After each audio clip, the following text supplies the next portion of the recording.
चलिए तो आज थोड़ा सा आप लोग को बताते हैं खनिज विज्ञान, डिटेलिंग एकदम समझना ध्यान से मेरी बात को। आधा केमिस्ट्री है ये। खनिज क्या होता है? खनिज जितना पढ़ रहे हैं, तत्व, एलिमेंट्स, ये सब क्या है? खनिज है ना जी। अभी तक आपको थोड़ा सा पीरियोडिक टेबल में लेकर चलते हैं, जितना याद होगा बताइएगा। पूरे पीरियोडिक टेबल में हमारे पास कितने एलिमेंट्स हैं? पूरे तत्वों की संख्या कितनी है? 118 हैं, जिसमें टोटल धातु कितने हैं? टोटल धातु कितने हैं? 91। इसके बाद उप धातु क्या होते हैं? उप धातु कितने होते हैं? 7। कितने हैं? 7। उप धातु का एक और नाम बताए थे जिसका मतलब होता है अर्धचालक। क्या होता है? अर्धचालक, जो क्लास 12th का चैप्टर नंबर 1 केमिस्ट्री में पढ़ना था, जो पढ़ाया हुआ है। संख्या कितना होता है उप धातु का? 7। इसके बाद हमारे पास आता है अधातु। क्या आता है?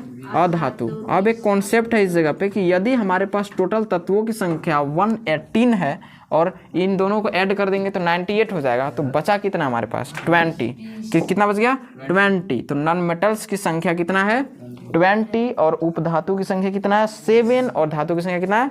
91। याद रखिएगा। इसमें भी बहुत सारी चीज़ें हैं। कुछ खनिज जो प्राकृतिक रूप से बना हुआ है, कुछ जो आर्टिफिशियल यानी कि मनुष्य का योगदान लगा हुआ है, ऐसे करके। ये तो हो गया इतना कैटेगरी कि हमारे पास टोटल धातु कितना है दुनिया में।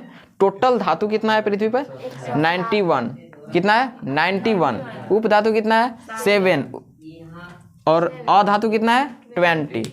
अब यही है, चैप्टर का नाम क्या है हमारे पास? खनिज की, यानी कि इसको हम लोग बोलते हैं खनिज विज्ञान। क्या बोलते हैं जी? खनिज विज्ञान।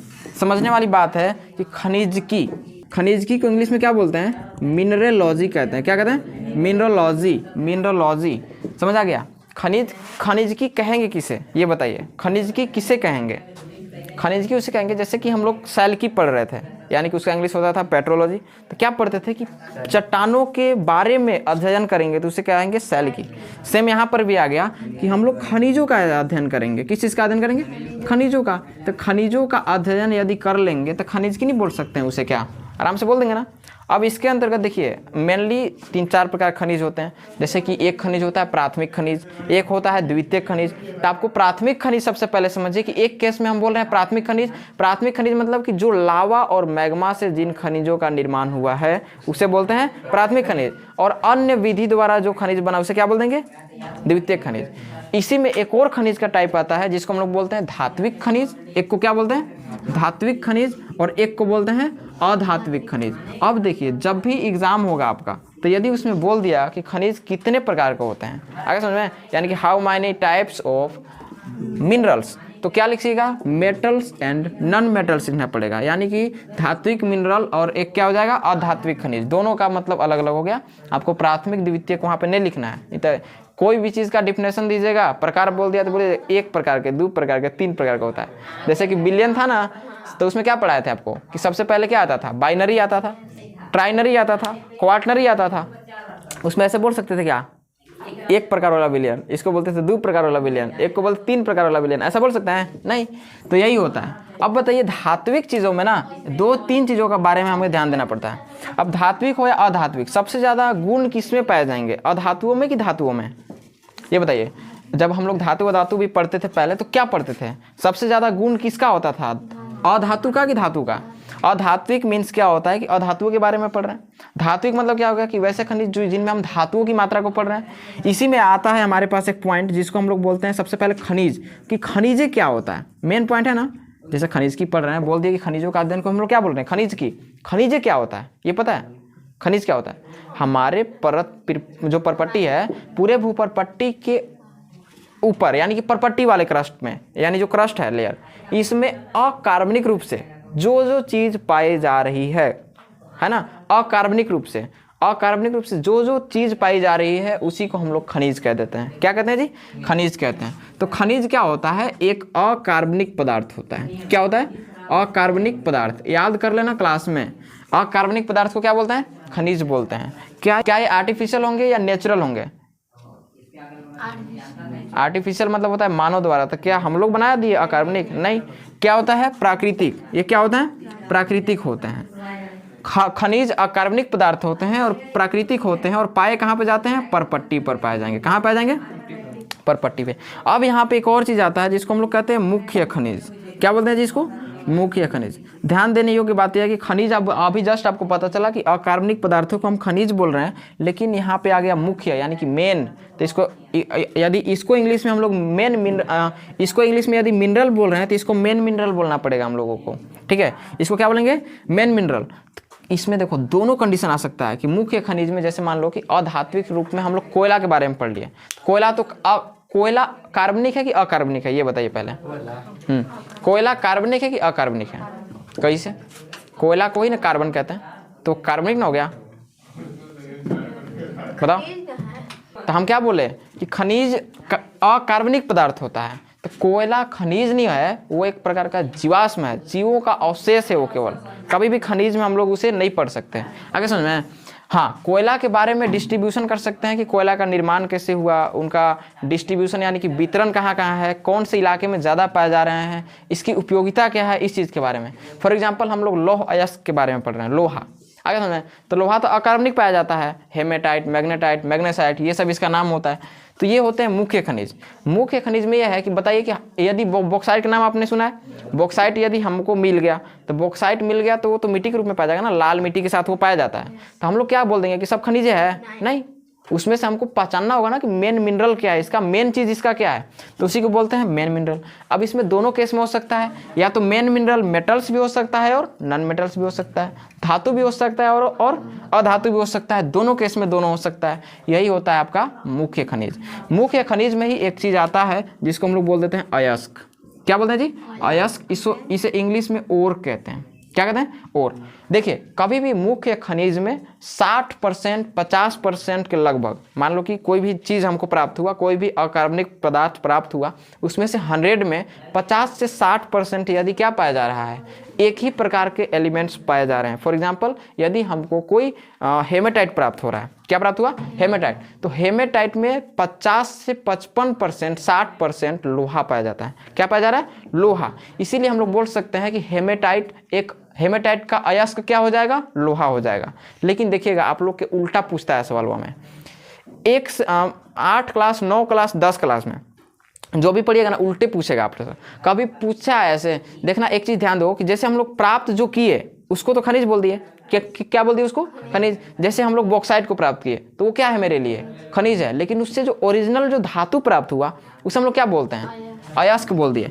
तो वही चीज़ यहाँ पर है। अब देखना सवाल कैसे पूछता है, वो चीज़ को हम बताते हैं। अब पता चलेगा 10th का डिफरेंस और यहाँ का डिफरेंस क्या क्या है। देखिए, खनिजों में उपस्थित किन चीज़ों में? खनिजों में उपस्थित अधिकतम धातुओं की मात्रा, अधिकतम धातु की मात्रा को हम लोग क्या बोलते हैं? अयस्क बोल दिए। इतना कंफर्म हुआ कि नहीं? अयस्क क्या है कि खनिजों में उपस्थित अधिकतम धातु केवल रहेगा, मेटल्स रहेंगे, तो उसे हम लोग क्या बोलते हैं? अयस्क। अब देखना सवाल डिफरेंस का है। मान लो क्लास 10th का ज्योग्राफी आप उठाए, क्लास 9th का उठाए, क्लास 8 का उठाए, उसमें ये दिया हुआ रहेगा ना, एल्युमिनियम का अयस्क क्या है, ऐसे सवाल पूछता है। तो सवाल समझो, क्या समझ आया? यहाँ पे पढ़ने के बाद क्या समझ आया? क्या ये वाला कॉन्सेप्ट गलत है कि उधर वाला गलत था? क्या जियोलॉजी गलत है कि ज्योग्राफी गलत है? जियोलॉजी ना करेक्ट होगा इस जगह पे। कभी भी एक एल्युमिनियम जो है वो एक एलिमेंट है। क्या है वो? एलिमेंट, तत्व है, प्लस में वो धातु भी है। आगे समझ में? लेकिन अब सोचने वाली बात यह है कि क्या वो खनिज था? क्या एल्युमिनियम खनिज था? एल्युमिनियम खनिज था? एल्युमिनियम खनिज था? नहीं। खनिज कौन था? बॉक्साइट ना था जी खनिज। खनिज क्या था? बॉक्साइट। तो बॉक्साइट से ना हमें प्राप्त हुआ एल्युमिनियम। तो एल्युमिनियम धातु की मात्रा में हो गया ज़्यादा, तो धातु की मात्रा ज़्यादा हो गया तो उसी को ना हम लोग अयस्क बोलते हैं। तो सवाल उल्टा ना पूछना चाहिए कि बॉक्साइट का अयस्क क्या होगा, बॉक्साइट का अयस्क क्या होगा, तब ना आंसर होता है एल्युमिनियम। लेकिन 10th तक ये पूछता है 8 9th में कि एल्युमिनियम का अयस्क क्या होता है, तब लोग मार देता है बॉक्साइट। तो क्या कीजिएगा? अनवा में कनरा, क्या बोलते हैं उसको, अनरा में कनवा राजा नाम सुने हैं? वो वाला हाल हो जाता है वहाँ पे कि जैसे आपको मिल रहा है वैसे ही करना है। लेकिन यहाँ पे 10th में आने के बाद आपको एक चीज़ समझना चाहिए, हर एक चीज़ का डिफिनेशन अभी बता दिया आपको। खनिज क्या होता है, मुख्य खनिज क्या होता है, और अयस्क क्या होता है, ये सब चीज़। अब बताइए, हमने बताया कि जैसे हम एक हेमेटाइट को प्राप्त कर रहे हैं, किस चीज़ को? हेमेटाइट को। आपको थोड़ा सा बॉक्साइट के बारे में बताया तो मटर देखें, मटर के दाना जैसा लाल लाल कलर का वो दिखता है बॉक्साइट। आगे समझें? और उसी से हम लोग क्या करते हैं, उसका कंसंट्रेशन करते हैं, यानी कि सांद्रण करेंगे कहाँ पे? फैक्ट्री में, उसके बाद वो होगा। अब बताइए एक चीज़ और बताते हैं आपको, हेमेटाइट। एक क्या था हमारे पास? हेमेटाइट का फॉर्मूला एक आता है Fe2O3, Fe2O3, इसे हम लोग क्या बोल देते हैं, हेमेटाइट बोलते हैं। लोहा का एक और चीज़ जहाँ से लोहा हम लोग प्राप्त करते हैं उसको एक और को बोलते हैं मैग्नेटाइट, उसको क्या बोलते हैं, मैग्नेटाइट। मैग्नेटाइट का जो फॉर्मूला होता है पता है क्या, Fe3O4। देखना दोनों कंडीशन में याद रखना। पहला केस आ गया हमारे पास हेमेटाइट, जिसको हम लोग क्या बोल रहे हैं, Fe2O3, ये पूछता है सवाल अगर समझ में। Ferric oxide Fe2O3, magnetite Fe3O4, एक एक संख्या को क्या कर देना है, बढ़ा देना है। कोई दिक्कत है यहाँ पे। Fe2O3, magnetite Fe3O4। हेमेटाइट से पता है कितना प्राप्त होता है, 50 से लेकर 55% क्या प्राप्त होगा, लोहा प्राप्त होता है। क्या प्राप्त होता है, लोहा, Fe प्राप्त होता है। ये सबसे बड़ी पॉइंट है, यहीं पर कंफ्यूजन होता है कि क्लास 8 9th में पूछ देता है इसे कि बताइए लोहा का अयस्क क्या है, तब यहाँ मार देता है हेमेटाइट।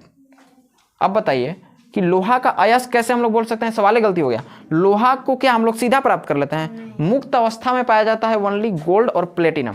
आप 10 से ही पढ़ते आ रहे हैं मुक्त अवस्था में कि ओनली जब पाया जाएगा तो Au और प्लेटिनम Pt पाया जाएगा, बस मुक्त अवस्था में। शुद्ध रूप में पाया जाता है नहीं पाया जाएगा, उसके साथ क्लोराइड पाया जाएगा, वो मतलब उसके साथ एक होता है ना तत्वों का यौगिक बना हुआ खनिज के रूप में, ये पाया जाता है। अभी बताया ना कि पूरा हेमेटाइट जब हम प्राप्त कर रहे हैं, इसमें से हम किसको धरती के अंदर से प्राप्त करेंगे, लोहा को कि हेमेटाइट को, हेमेटाइट को प्राप्त किए। इससे हमको 50 से 55% क्या मिला, लोहा मिला। अब बच गया कितना, 45%। ये 45% में क्या होगा, इस 45% में लगभग 10% से 15% के बीच में हमको मिलेगा गैंग। 10 से 15% क्या मिलेगा, गैंग। इसी को हम लोग बोलते हैं अधात्री खनिज, यानी कि ना वो धातु है ना वो अधातु है, अधात्री है, कुछ नहीं है वो, ठीक है ना। गैंग, कचरा। अब एक गैंग का एग्जांपल हम बहुत अच्छे से आप लोग को समझाए थे। एक गैंग होता है लफुअन के गैंग, देखें आप लोग, नाम सुने ना, गाँव के गैंग एक होता है कि हमारा ये ग्रुप है, ये वो है, तो गैंग। गैंग मतलब यहाँ का समझ आया कि गैंग का मतलब एक लाइन में होता है कचरा। क्या बता दिया अभी, गैंग का मतलब क्या बता दिए, कचरा। अरे कचड़े ना है, कोई धातु पर गैंग है, यानी कि कोई खनिज पर क्या है, गैंग प्राप्त हुआ हमें, ठीक है ना। तो अशुद्धियों को ना गैंग कहते हैं, अशुद्धियों को गैंग कहेंगे, कचड़े को गैंग कहेंगे, तो सब गैंग हो गया।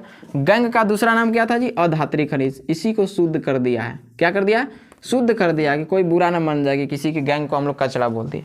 अब बताना ये कचड़वन के क्या काम है, कचड़ा के कुछ काम होता है, इन्हें लथेर लेके इन्हें फेंका जाता है। हमारे प्रदीप सर का बढ़िया डायलॉग है, जौन ज़्यादा बदमाशी किया बोले लथेर है गारे, लथेर।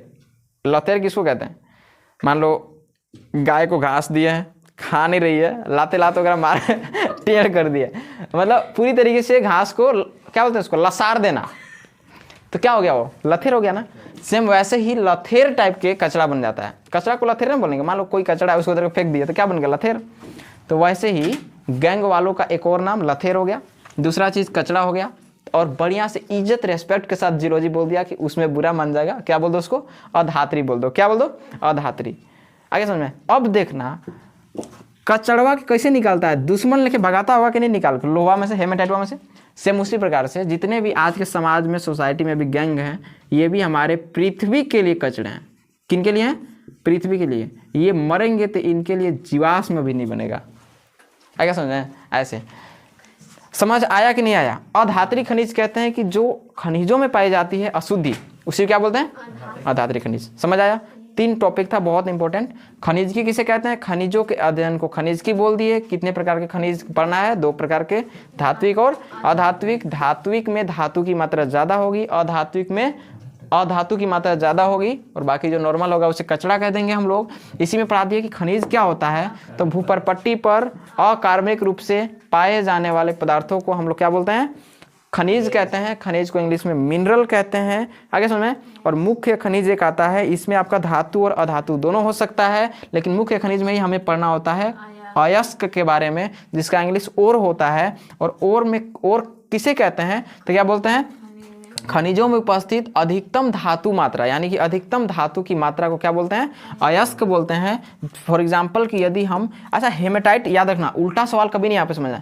हाँ, ये एक और चीज़ कि आंध्रा में कनवा राजा बोले ना अभी, तो वही हाल हो जाता है, एग्जामों में उल्टा पूछ देता है। जियोलॉजी में भी कभी कभी पूछा था ऐसे ना, क्या पूछा था, कौन सा सवाल था, हेमेटाइट वाला था। हेमेटाइट वाला था कि वो बॉक्साइट वाला, नहीं मेरे ख्याल से बॉक्साइट केमिस्ट्री में पूछा था, एक केमिस्ट्री में पूछा था अयस्क के बारे में, ठीक है, और एक जियोलॉजी में पूछा था। तो सवाल जियोलॉजी में भी घुमा देता है कबो कबो, मतलब बोल देगा कि एल्युमिनियम का अयस्क बताइए, कबो बोल देगा कि बॉक्साइट का अयस्क बताइए, तो लोग कन्फ्यूज आ जाता है। बोलता है कि एल्युमिनियम का बॉक्साइट तो हम बचपन से एल्युमिनियम का अयस्क तो बचपन से पढ़ते आ रहे हैं कि बॉक्साइट होता है, लेकिन बॉक्साइट का अयस्क क्या होता है, तो यहाँ पर यही कॉन्सेप्ट है, इसी को ध्यान रखना है। कैसे भी करके घुमा फिरा के, जैसे क्या बोलते हैं उसको, चाकू पर सेब गिरा या सेब पर चाकू गिरा, बर्बादी किसका हो रहा है? सेब का बर्बादी हुआ ना। सेम इसी प्रकार से यहाँ पर भी हो रहा है। सवाल चाहे अयस्क बॉक्साइट में पूछा या फिर एल्युमिनियम में पूछा, लेकिन सवाल तो एक ही ना है कि पूछ रहा है, तो आगे पीछे आंसर हो सकता है। बस इतना समझ आ गया ना, इसमें कोई दिक्कत नहीं है। पता चला खनिज क्या है, अयस्क क्या है, ये डाउट कंप्लीट कर लेना। अब हम लोग पढ़ लेते हैं थोड़ा सा लोहा के बारे में। किसके बारे में पढ़ना है?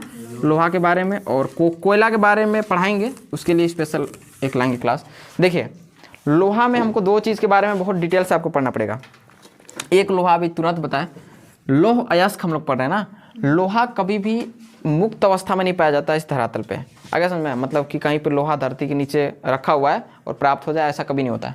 लोहा हम लोग मुख्यतः क्लास 12th लेवल तक दो प्रकार के पढ़ते हैं। कितने प्रकार पढ़ते हैं? दो। एक होता है Fe2O3 और एक हो जाएगा Fe3O4। एक एक ज़्यादा कर देना है। इसको हम लोग बोल दिए क्या चीज़? हेमेटाइट। इसको क्या बोल दिए? हेमेटाइट। और इसको क्या बोल दिए? मैग्नेटाइट। अब आपको एक चीज़ पता चल रहा होगा फॉर्मूला से ही कि सबसे उच्च क्वालिटी का लोहा कौन सा होगा हमारे पास। गलत बताते हैं, रुको। इसमें पाया जा रहा था 50 से लेकर 55% तक, 50 से लेकर 55% तक लोहा, और इसमें पाया जा रहा था 70% हाईएस्ट लोहा इसमें पाया जाता है। अब बताओ उच्च क्वालिटी का लोहा कौन होगा? मैग्नेटाइट। कौन हो गया? मैग्नेटाइट। जो स्टील बनाने में जो हम लोग लोहा का यूज करते हैं, सबसे आपको पढ़ाए थे एक मिश्र धातु भी बहुत इंपॉर्टेंट है, पीरियोडिक टेबल में भी ये पढ़ना होता है। और जितने भी डी ब्लॉक वाले होते हैं ना एलिमेंट्स, ये सभी का मिश्र धातु में यूज होता है। अब एक चीज़ समझिएगा आप लोग कि बताया था कि दुनिया के सबसे कठोर यदि मिश्र धातु की बात करें तो क्या बनता है? तो वो बनता है हमारा स्टील। कभी देखो ना सड़क पे चलते हो तो लिखा रहता है मोंगिया स्टील, स्टील का बादशाह लिखा रहता है कि नहीं, है ना। तो इसका मतलब क्या है? रॉड लिखा रहता है, कब वो रॉड लिखा रहता है क्या लिखा रहता है? बहुत मजबूत। अब बताना कि ट्रेन खुदे लोहा का होता है, ट्रेन के पटरी कितना लोहा का होगा, कितना मजबूत, कि ट्रेन के पटरी पर इतना स्पीड दौड़ता है, उतना घर्षण भी नहीं लगता है। अगर समझ में। अब बताइए कि उसमें कौन सा धातु लगा होगा, ये बताओ। स्टील तो लगा होगा, एक धातु लगा ही नहीं उसमें। क्या लगा है? मिश्र धातु लगा है। क्या लगा है?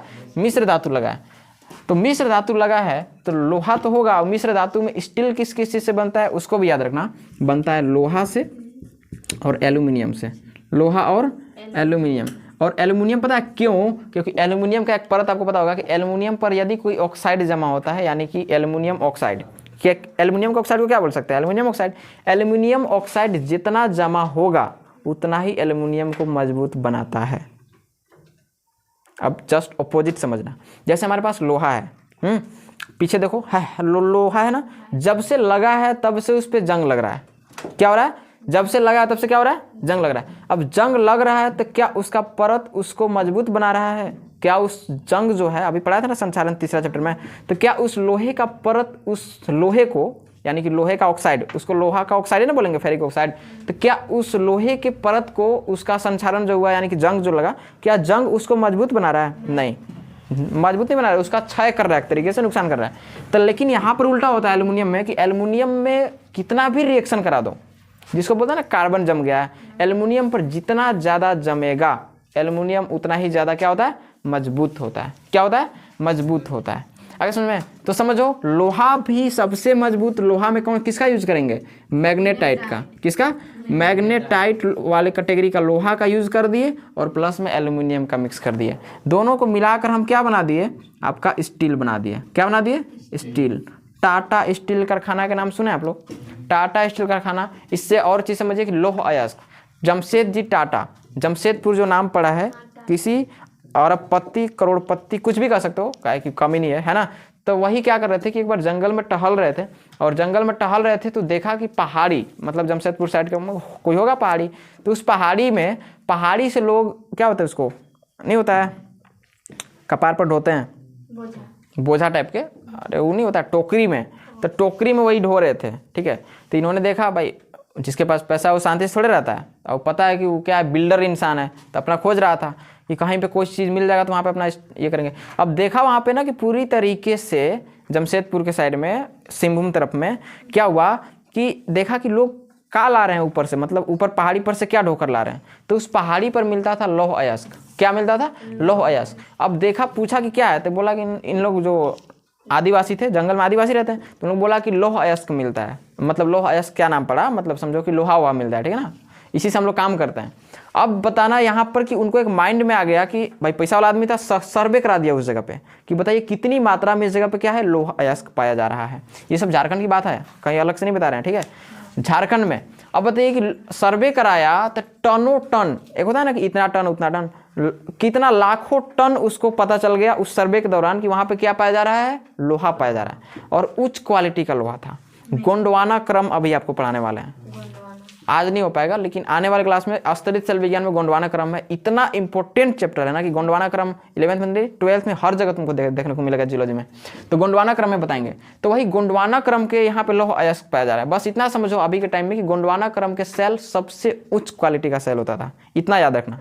गोंडवाना नाम आ गया तो समझो कि उच्च क्वालिटी की बात किया जा रहा है, ठीक है ना। बस गोंडवाना एक टाइम था जो गोंड जनजाति के नाम का है। तो स्टील बनाने के लिए उन्होंने बस, अब मान लो कि बिल्डर इंसान था, सब चीज़ पता चल गया, अब उन लोग के साथ है तो 10 इंजीनियर आगे पीछे घूमता होगा कहाँ पे क्या मिल रहा है। तो अब उन्होंने क्या स्थापित कर दिया, टाटा स्टील कारखाना, जो कि आज पूरे दुनिया में फेमस है, पूरे दुनिया में फेमस है टाटा स्टील कारखाना।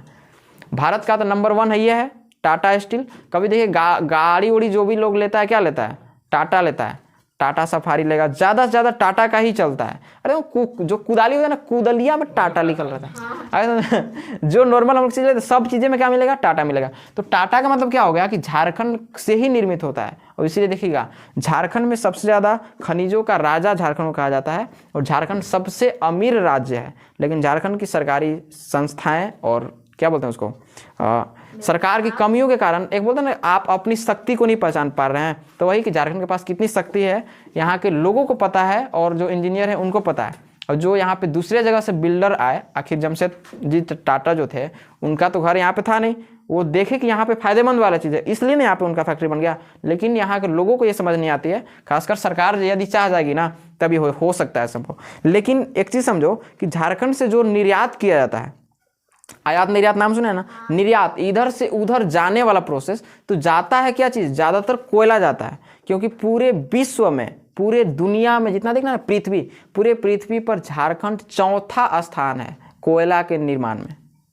झारखंड का कौन सा स्थान है, चौथा, और भारत में नंबर 1 है। भारत में क्या है, नंबर 1, आगे समझ में, चौथा स्थान है। अब देखिए कि चौथा स्थान है, तो झारखंड से हर एक जगह पर कोयला जाता है। जितना देखिएगा मालगाड़ी जितना चलता है ना, झारखंड में चलता है, आगे समझ में, सवारी गाड़ी कम। इसके बाद जाता है नंबर 2 पे लौह अयस्क जाता है, जो कि उस साइड में चलता है। और लौह अयस्क कभी मालगाड़ी में नहीं जाता है क्योंकि महंगा होता है, आगे समझ में, बहुत कम मात्रा में जाता है और पूरे सेफ्टी के साथ जाता है। नहीं तो लौह अयस्क की जगह पर क्या जाता है आपका, बॉक्साइट जाता है। बॉक्साइट इजी होता है, सस्ता होता है एल्यूमिनियम। हमारे यहाँ बॉक्साइट बहुत निकलता है, लातेहार चले जाओ, पलामू चले जाओ, एने चले जाओ ना, इस साइड में पूरा तुमको बॉक्साइट मिलेगा, आगे समझ में।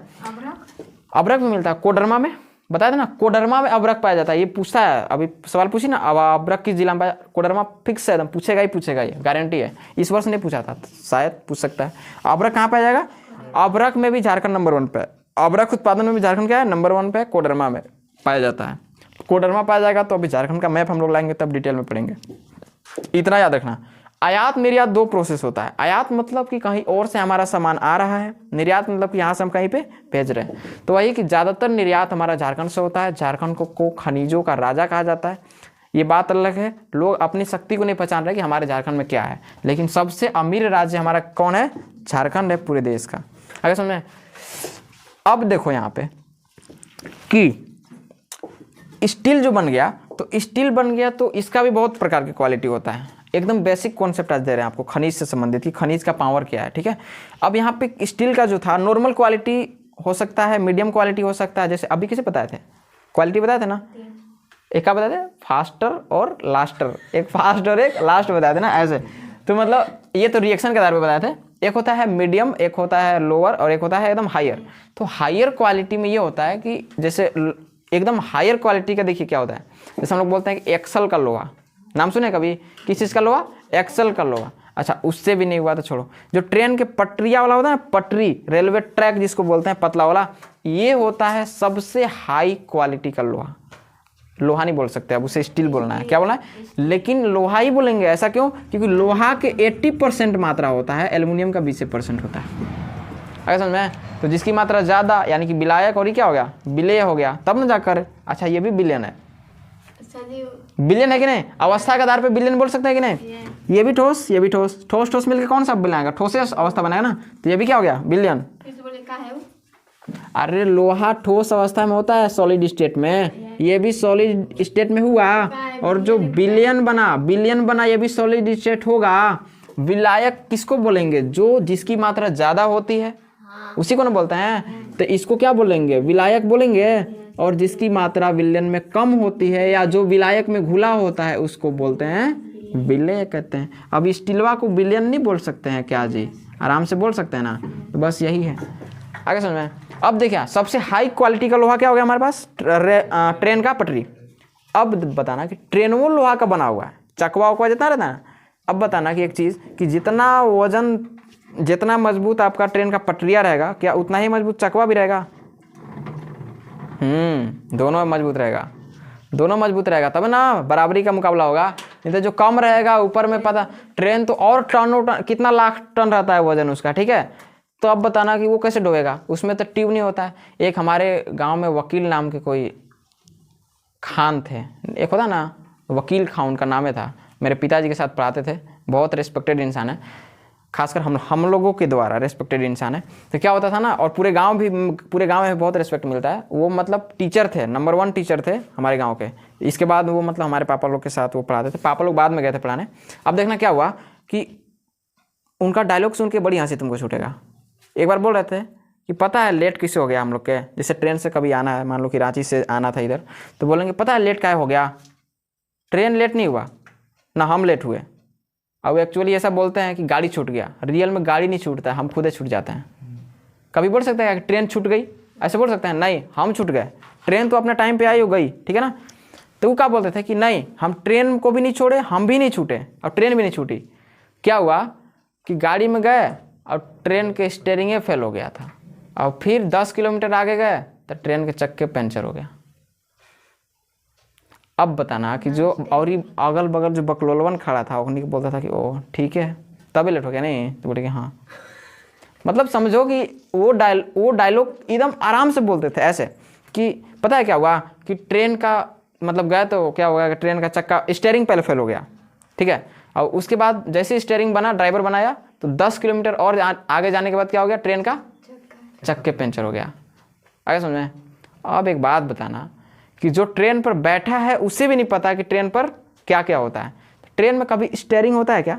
सब कंप्यूटर होता है ना, कंप्यूटराइज चलना होता है। तो पहला बेवकूफ़ बना दिया भरल समाज में 20-25 लोगों की संख्या, जहाँ पर वो जाते थे 20-25 लोग ऐसे ही बैठते थे नॉर्मल, उतना लोग बोलते थे कि हाँ ऐसा हुआ होगा। आगे समझ में। तो वो तो बेवकूफ़ बन गया नंबर 1 पे।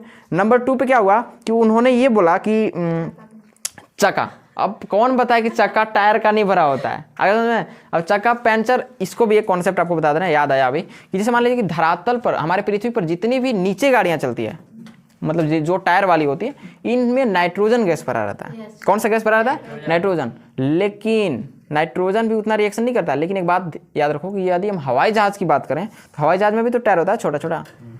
हवाई जहाज़ में कौन सा गैस भरा जाएगा? हीलियम। क्यों? क्योंकि वो अक्रिय गैस होता है, ग्रुप 18 का तत्व है। अब एक बात बताना कि अब सवाल तुमसे ये पूछें हम कि बताइए कि हीलियम भारी गैस है और वो निष्क्रिय है, तो दोनों में से कौन सा करेक्ट हम लोग बोलेंगे? यदि आपको बोला कि दोनों में से कोई एक रीजन बताइए कि हीलियम को ही क्यों हवाई जहाज के चक्का में निष्क्रिय वाला जाएगा कि भारी गैस है? निष्क्रिय वाला जाएगा। कैसे? क्योंकि भारी की बात करो ना तो 5 क्विंटल की एक लेडीज रहेगी ना, उसको भी उड़ा लेगा। 5 क्विंटल की यदि कोई लेडीज़ है ना, तो 5 क्विंटल के लेडीज़ को भी हवाई जहाज़ उड़ा देगा उतना ही पावर से। और हवाई जहाज़ में कभी एक इंजन काम नहीं करता है, एक इंजन काम करता है, 2 इंजन, लेकिन लगा रहता है 8-10 वो इंजन उसमें एक्स्ट्रा। हाँ, कि बाकी इंजन खराब हुआ तुरंत दूसरा तुरंत फिट कर देगा। जब तक ऊपर वाला फ्लाइट चल रहा है ना तब तक नीचे वाला नहीं सोता है। जब तक फ्लाइट लैंड नहीं किया ना धरती पर तब तक नीचे वाला सोएगा नहीं। पल पल सेकंड का खबर रखता है कि हवाई जहाज करने गया। है समझ में। यदि जब तूफान आया, मान लो कि बताया था क्षोभ मंडल, नीचे क्षोभ मंडल में तूफान आया, समताप मंडल में हेलीकॉप्टर उड़ता है, पता है आप, हेलीकॉप्टर नहीं, हवाई जहाज उड़ता है। तो पहले लैंड करने से पहले पूछेगा, और 200 किलोमीटर जब पीछे रहता है ना, मान लो कि हमको दिल्ली जाना है, तो दिल्ली से हम 10 रहेंगे ना, और तब तक समताप मंडल में रहेंगे, और समताप मंडल से फिर नीचे आना होता है हम लोग के 200 किलोमीटर पीछे से, कि अब 200 किलोमीटर बाकी सबसे, अभी हम लोग 24 मंडल में है, ठीक है। तो क्या होता है कि ऊपर चला गया तो उसको तो कुछ पता नहीं है कि मौसम का क्या हाल है, बतेबे किए थे कि नीचे जब आंधी तूफान बादल गरजेगा तो लगेगा कि नीचे बारात आई है, पूरा ऐसा लगता है ना समताप मंडल से देखने पे ऐसा। तो वही वो पूछता है जब 200 किलोमीटर पीछे रहता है तब भी, और 200 किलोमीटर मान लो कि हमको इस जगह पे लैंड कराना है, तो 200 किलोमीटर पीछे ही से वो समताप मंडल से नीचे उतरने लगेगा। ऐसे होता है, इतना स्पीड वो दौड़ता है, ठीक है। अब बताना एक चीज़ कि वो पूछेगा धरती पे कॉल करके, का जी ठीक ठाक है मौसम, तो क्या बोलेगा, मान लो खराब होगा तब बोलेगा कि नहीं अभी ऊपर ही रहना, तो ऊपर ही उड़ाते रहेगा, चक्कर काटते रहेगा वो, नीचे नहीं, नीचे आएगा तो दिक्कत हो सकता है उसको। अगर इसको हम पढ़ाएंगे आप लोग के, बादल वादल अभी बोले थे ना स्टार्टिंग में, बहुत इंटरेस्टिंग टॉपिक था, कल बताएंगे इसके बारे में, आगे समझ में। तो ये था खनिज के पूरा जलवा, आगे समझ में। तो अभी इसी प्रकार के बहुत सारे खनिज है, खनिज का एक विभाजन हम लोग नहीं करते हैं, जैसा कि अभी पढ़ाया था आपको आर्थिक भूविज्ञान एक चैप्टर है ना, इसमें आर्थिक भूविज्ञान में ये पढ़ना है कि जितना भी खनिज हमारे पास है उनका हम अपने दैनिक जीवन में या व्यवहारिक जीवन में क्या क्या यूज कर रहे हैं। फॉर एग्जांपल यदि हम एक फ़ोन को देखें, एक मेमोरी कार्ड को देखें, मेमोरी कार्ड कितना छोटा होता है, लेकिन उसमें भी जो चीज़ मिला हुआ है ना, उसको भी हम लोग क्या बोल सकते हैं कि वो में जो मिला है वो धातु ही है, कोई खनिज ही है जो इतने सारे चीज़ों को कंट्रोल करके रखा है। बताइए छोटा सा कलेजा होता है, एकदम छोटा सा होता है कि नहीं मेमोरी कार्ड, कितना चीज़ों को भर के रखता है, समझ रहे हो कितना चीज़, ऐसा समझ में। इसके अलावा समझ जाइए कि इतना टेक्नोलॉजी विकसित है, सब खनिज के बल पे, सब खनिज धातुओं के बल पे। शरीर का टेम्परेचर ज्ञात कर दिया धातु, पारा लगा रहता है ना, थर्मामीटर उसको कहते हैं, ठीक है। इसी प्रकार से और भी खनिज का उपयोग देखो, आज आप देख सकते हैं कि जो तार हम लोग बनाए, जैसे हमारा फ़ोन में गाना बज रहा है, हमको ईयरफोन में यहाँ सुनना है तो तार के माध्यम से सुन रहा है। यार ये बढ़िया एग्जांपल देखो ना, हम बोल रहे हैं यहाँ पे, अगर ऐसे बोलते तो इतना क्लियर आवाज़ वहाँ पे नहीं जाता, लेकिन यदि हम यहाँ पे बोल रहे हैं तो ये पूरा आवाज़ को ट्रांसमिट करके कहाँ पहुँचाएगा, फ़ोन में। मतलब एक बोल रहे हैं ये तो मेरा रियल साउंड हो गया, लेकिन जो यहाँ बोलेंगे एक और रियल साउंड को कैप्चर करेगा मेरा फ़ोन। तो क्या हो गया, ये में जो अंदर में है क्या है, वायरन है, तो इसमें और जो यहाँ पे जो मशीन लगा हुआ है, इस मशीन द्वारा पूरा चीज़ क्या हो रहा है, कंट्रोल हो रहा है, ठीक है। तो ये सब चीज़ होता है, तो ये सब किसके बल पे हुआ, खनिजों के बल पे। पहले के समय में खनिजों के बारे में उतना लोगों को नॉलेज ही नहीं था, आगे समझ में। और अब जैसे जैसे लोगों को नॉलेज हो रहा है, अब खनिजों का दोहन भी हो रहा है, क्योंकि खनिज बनना इतना आसान तो है नहीं। जिस प्रकार से बोलते हैं कि कोयला एक लिमिटेड टाइम के लिए है, उसी प्रकार से जो लौह अयस्क हो गए और अन्य प्रकार के और भी खनिज हो गए, सभी लिमिटेड है। दिन पर दिन महंगाई बढ़ते जा रहा है, रीज़न यही है कि महंगाई ये हम लोग अपना मन से आर्टिफिशियली नहीं बना सकते हैं, आगे समझ में। ये बात अलग है कि महंगाई बढ़ता है तो नेता के 4 को गाली सुनाते हैं, ये बात की बात है, लेकिन रियल क्या है कि उसकी कमी हो रही है। एक्चुअल में क्या हो रही है, कमी। ईरान इराक ऐसा देश है जहाँ पे पानी, एक बार कपड़ा पहन लिया तो दोबारा नहीं पहनता है, क्योंकि साफ करने के लिए पानी नहीं है, इतना किल्लत, आगे समझ में। पानी है भी तो कोई काम के पानी नहीं है, समुद्री पानी से क्या होगा। अब हम लोग क्या करते हैं कि जितना हम लोग के पास पेट्रोल आता है, डीजल आता है, मतलब जितना जीवाश्म आता है, उस सब चीज़ वहीं से आता है। अगर हम लोग उधर पानी देना बंद कर दें तो ओने वाला साफ़ हो जाएगा, और उन लोग पेट्रोल इधर देना बंद कर दें तो हम लोग को कोई दिक्कत नहीं होगा, क्योंकि हम लोग के पास इलेक्ट्रिक गाड़ी आ गया, जिसको ई रिक्शा कहते हैं। क्या कहते हैं, ई रिक्शा कहते हैं। लेकिन समझो कि सब चीज़ का उपयोगिता होता है अपने अपने जगहों पे, ठीक है। तो बहुत सारे पॉइंट्स हैं, सब कुछ बताएंगे, एक एक धातु के बारे में। 91 बताया था ना, 91 धातु है हमारे पास। 91 में से कम ना तो 40 को धातु बता देंगे आपको, जो मेन है, जो हम लोग दैनिक जीवन में यूज़ करते हैं, और इस सारे धातुओं का यूज़ बताएंगे, कहाँ पर यूज़ है, सब कुछ टोटल आपको बताया जाएगा। आज के लिए इतना ही रखते हैं। कल का टॉपिक हम बता दे रहे हैं, कल पढ़ाएंगे केमिस्ट्री, याद रखना। कल जो केमिस्ट्री पढ़ाएंगे, इस चैप्टर को केमिकल काइनेटिक्स पढ़ाने से पहले हमको पता है रिएक्शन हमको पढ़ाना पड़ेगा, आगे समझ में।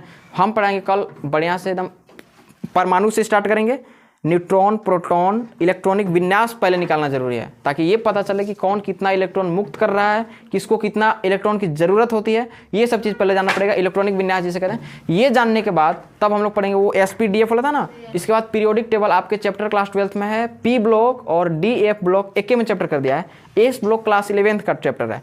तो SPDF सब हम लोग पढ़ लेंगे चारों, मात्र 3 दिन टाइम लगेगा हमको। कितना टाइम लगेगा, 3 दिन। 3 दिन में ये बेसिक है, और जो ऑनलाइन में भी है, ऑनलाइन वालों के लिए भी बहुत ज़्यादा बेनिफिशियल होने वाला है, क्योंकि ऑनलाइन में वाले भी केमिस्ट्री पढ़ते होंगे ना, सबका तो IAC है ही है।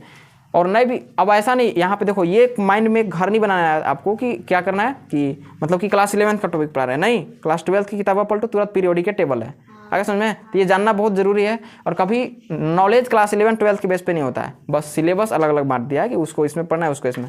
पूरा पीरियोडिक टेबल क्लास 11 में देता है तो हालत ख़राब हो जाता, इसलिए दोनों जानना जरूरी है आपको, आगे समझे ना। आपका 11th बेस मजबूत है कि कमज़ोर है हमको नहीं पता, लेकिन हमारा फ़र्ज़ है कि स्टार्टिंग से हम पढ़ाएंगे। कैसे ऐसे कर रही है, प्लस पर रहिएगा, फिर माइनस लगा बोलाओ क्लोरीन को, रिएक्शन करवाओ उसको प्लस पर रहिए तो रिएक्शन कराओ, Ag chloride, Ag chloride, silver chloride, बुरा नहीं मानना, Ag क्लोराइड। चलिए इनको कलम ना दूंगा हैं, कलम